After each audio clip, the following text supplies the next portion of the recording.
All right, I think we're going to get started here. Thanks for coming, everybody. Just curious who would show up. I'm not sure how sexy a title play as primal storytelling is, but thanks for coming. We'll get into it here. But first, I want to introduce myself. I'm Ben Reeves. I've been in the video game industry for 20 years, which is kind of crazy. I actually got my start at Game Informer magazine. I was a editor there and a content director near the end, but basically it was an awesome job. Definitely great. Got to travel the world and talk to developers and interview them, and as a critic, tell them what they did wrong. I guess at least that's what people said I was doing. After years of doing that, though, I started to get jealous. I was like, man, these people are making awesome stuff. I'm insanely jealous. I want to be a part of that. I want people on the internet to critique me. I want them to tell them what I'm doing wrong. So I got into game making. I got a job at a small studio in Minnesota called Big John Games. We worked on a couple titles. One was a 3D open world train simulator, which was Lionel Train's 3D builder Rise of the Rails. Rolls right off the tongue. And then the other one was Money Mavericks, which is a educational game about teaching kids how to, have financial literacy, which was great. After Big John, I moved on to work at Firaxis as a narrative designer and writer. So I worked on Midnight Suns, which is I'm a huge comic book fan, so that was a dream come true. And then I also worked on Civilization 7. So I've been really fortunate enough in my career to work in both indie and AAA, but I've never really lost my love of looking at games critically and sort of analyzing what makes them tick and asking why they're really powerful storytelling engines. And I think, why do humans even need them so badly? That's a question I like to ask myself. So that's what I'm going to talk about today. So if we go back, I say, let's look at the history of interactive fiction. A lot of you probably think of D&D, right? And that makes a lot of sense. It's one of the first modern systems built entirely around collaborative storytelling, and it did a lot for interactive fiction. I don't want to minimize any of that, but I think if we want to go back to the origins of interactive fiction, I think we have to go back further than the D20. I think we want to go back to the campfire and think about us as humans, how we told stories back when civilization was first forming. Around a campfire was a little more interactive. People would jump in and ask questions or make jokes or snide comments, like we still do today. Think about how you're just hanging around a dinner table, for example. Or think about the Iliad. Back before that was a book I struggled to finish in high school. Don't tell my teacher. But it was actually a performance. They stood around and the audience was throwing apples or whatever they were doing. Probably not apples, maybe. Or you could think about the traveling bard, right? So the traveling bard, they didn't have a fixed script. They were, if the crowd was cheering for the underdog, they might give that character more lines. If the crowd was starting to fall asleep, they might throw in a monster or two. The story was a dialogue between the audience and the teller. It's sort of the oldest form of narrative in a way. So I don't think stories became really these fixed things until we started writing them down. So we still do this today, actually. If you think about kids, I don't know how many of you have kids or have access to kids. That sounds way weirder than I thought it would be. I have a niece and nephew, so it's legal. But occasionally I put them to bed, right? You tell them a story, and they like to interrupt. They want to ask questions. So you tell them a story about a frog or something, and then all of a sudden they're like, "Well, what's he wearing?" And you're like, he's wearing a magical hat." And then suddenly he's doing all these things, and you're doing lore management at bedtime. I don't know if you've all done this before, but children are a good example of they're these tiny chaos goblins of narrative agency. They want to reach into a story and move things around. I think we feel that even as kids. It's kind of interesting. It's sort of built into us as humans from when we're young. So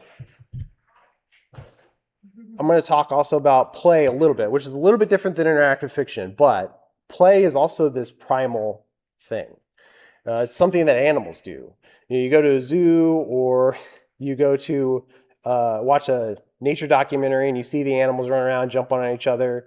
They're very cute, but we call that play, right? They're not actually like hurting each other. They're practicing something. They're practicing the hunt, right? They're doing this thing in a very safe space. They're learning something in a very safe, controlled environment, but it's actually important. It's like nature's safe zone, let's say. Well, you might think, okay, that's interesting, but how does that relate to video games? Because when I'm playing Doom, I'm not like practicing to rip a spine out of a cyber demon in real life. Or if I'm playing Mario Brothers, I'm not practicing for a career in turtle stomping. That'd be cool if you were. I don't know. Tell me if you are. But I think video games are actually letting us explore and experience something cognitively. It's actually important for our mental health. And so interactive stories are these like psychological simulators in a way. I'm going to move on from the cute animals here. They're very distracting. I'm going to lean on some smart guys for this. So psychologists Edward L. Deci and Richard M. Ryan, they explored self-determination theory in the 70s and 80s. Maybe you're familiar with them. They came up with this, these psychological needs that we all need to survive. Think about it as like, physical needs. We all need shelter. We all need food and water. Well, these are psychological needs. Things are mind needs to survive. So they are, like, one of them is competence, which is, am I getting better? Am I getting stronger? Am I growing? Do I feel like I'm growing in my abilities? That's the first one. Second one is this psychological need for autonomy, which is, do my actions, do my choices actually matter in the world? When I make a choice, does it affect things around me? And the third thing is a psychological need for relatedness, which is, am I a part of a group? Am I a part of a tribe or a community? Do I feel like I have belonging?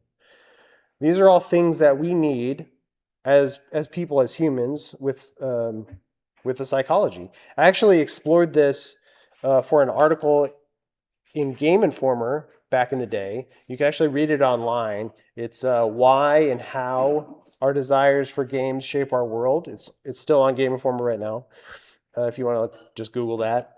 Basically, it was doing when I was there. I was like, man, I want to know. I'm playing Skyrim for 40 hours a week, right? And I'm avoiding chores and I'm avoiding work and I'm avoiding other actual real people. Why am I doing this? Well, it turns out I was actually trying to fulfill these needs. There was actually a purpose to what I was doing. So let me have this, guys, okay? There's a reason I was playing that game for so much. But some of that's true. I mean, it's kind of a joke, but it's true. Like, I was actually finding fulfillment in games, and that's what games do. Every other medium can scratch this itch sometimes and fulfill some of these needs, but I think games are actually unique in that they do it a little bit better, and they can actually fulfill all three of these needs at the same time. And that's really cool. So why is that important? Well, there's something unique about fiction and about games, and that they offer us a chance to experience a different thing that reality can't provide. And reality can't provide predictability, but games actually do provide predictability. Games do offer us rewards that are very tangible, and we know what to reach for, and we know if I do this, then I'll get that. Reality is much more abstracted. Like, all the economic, political, and social systems we live in, they're very opaque, right? They're arbitrary and they're unfair, but games are designed to be fair, and that's actually important. They're supposed to be fair. They're actually meant to be fair. Unless you're playing Baby Steps. Baby Steps isn't fair, but that game hates you. But most games are fair. And that brings me back to the interactive fiction part, right? So if games are this safe space that lets us explore and practice who we want to be, I think that's interactive fiction is a safe space that lets us explore our psychology and lets us explore the kind of people we want to be. They allow us to rehearse being versions of ourselves that are competent and that are autonomous and that are connected to the world. And when I say connected to, it's like games are good even if you're like connecting to an NPC. That's kind of what's crazy about it. That scratches that itch. It doesn't have to be real people. But go be connected to real people. I'm not saying don't. But anyway, games and interactive fiction allow us to do that, allow us to explore this space, a safe space, right? Before we have to go do it in the real world where the stakes matter a whole lot. So, games are sort of these empathy engines. There's another talk on empathy like earlier, and it was great. So go look that up online if you didn't see it. If games are identity simulators, and if players can genuinely carry those experiences they have in a game out into the real world, then narrative design is not just entertainment. It's I like to think it's a scaffolding for empathy. We as game developers get to shape these experiences. And we get to shape the experiences that people rehearse inside themselves. That means we owe players something, I think. This is important, what we're doing. The worlds we build, I think, should be meaningful. I think the worlds we build should have systems that are legible and readable and understandable. I think the worlds we build should carry emotional weight. Because when a player feels that their choices matter in a game, matter even inside a fictional world, sometimes they leave believing their choices matter out in this world too. And that's like huge, right? That's like the thing. That's like the reason to play a game in my mind. So, coming all back around. Sorry, I'm catching up on slides. I'm doing a bad job. But anyway, for thousands of years, we've all been telling stories, sometimes around campfires, sometimes around dinner tables, sometimes at bed. But these fires are still alive, and they're alive inside our monitors. And we get to tell those stories. We get to help tell those stories. We all want stories that give us agency. We all want stories that give us meaning. We all want stories that help us feel competent. We're building these identity simulators. We're building worlds where players can rehearse all of that, rehearse their empathy, and maybe along the way they get to discover something important about who they are when they're playing a game. So our job as writers, designers, people who make games, we don't control the story, but we keep the fires burning long enough so that players can find out who they are when they're playing the game. And that's my talk. Thank you for your time.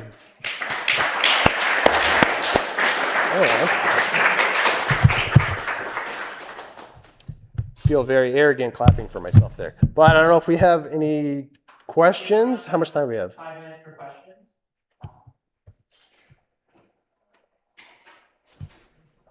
So one of the things I grappled with in talking about games as ways towards this level of kind of human exploration, I think of the way that certain very human elements have been gamified in game spaces. I think of like things in horror games like sanity bars, or I think of dating simulators that have like, oh, well, you got an extra point because you performed dating correctly. That also sometimes tend to translate into real life in contexts that are not winnable and not fair and not attainable in the same way. And I just wonder, I absolutely find value in creating these explorations and maybe even using mechanics to bend those expectations. But I wonder where this gamic elements are potentially tools to teach you other ways of engaging with the world that might not be as like beneficial or might be more damaging than empathy simulators in that way. Yeah, let me see if I understand the question. You're saying what other ways are there to use games as a teaching tool than just for empathy? Right, or just, are there ways that you've seen mechanics that maybe fail to do that in ways that we can try and bridge, like, what are some ways that you've worked through mechanics in that way to get to that empathy machine process? Okay, yeah. And like what ways do games also fail to do this? Kind of as yeah, that's a good question too. I mean, my talk is very idealistic in a sense, so I didn't address like I'm sort of talking about like, oh, this is the ideal of like what games can and I think should be. Obviously, they don't meet this benchmark all the time.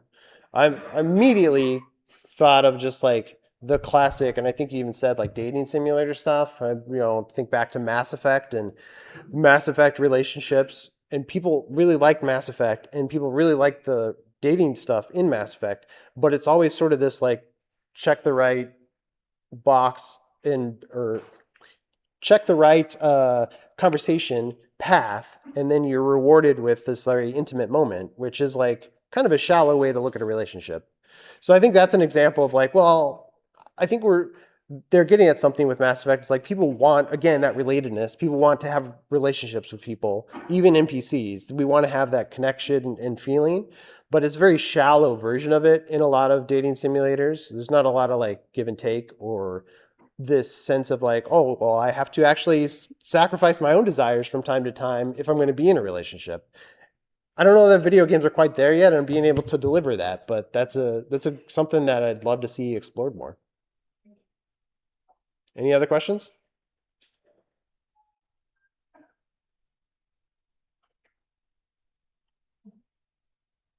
No? Great. I did it perfectly. What? I have a question. How do you feel that your background as a games critic and journalist informed your experience actually developing games and performing narrative design in games? Yeah, that's good. Good question. Part of it, there was a lot of cross training and just being able to string a sentence together, which is good. And I think there's a lot of value too in just being able to critique a game. But I spent almost 15 years traveling to studios, interviewing developers on how they make the games and interviewing different team members too. So not just narrative people, but artists, programmers. And so I saw how teams worked, which is cool. I mean, this is just me bragging about myself. Is this what you wanted? It was a very fun time, but it was very insightful. And I think there's some value if you ever get a chance to go shadow another person, another team, or talk to other people at other teams at conferences like this. There's a lot of value in understanding how other people work, because when you see like, oh, they solved this problem this way, we're doing it this way. Is our way the right way? Like there's other ways. There's like 12 ways to solve 10 problems, right? There's always like different ways to do different things. And so being open to other ways of doing things is really smart. And I think my time at Game Informer helped me with that. So cool. Well, thanks for your time, everybody.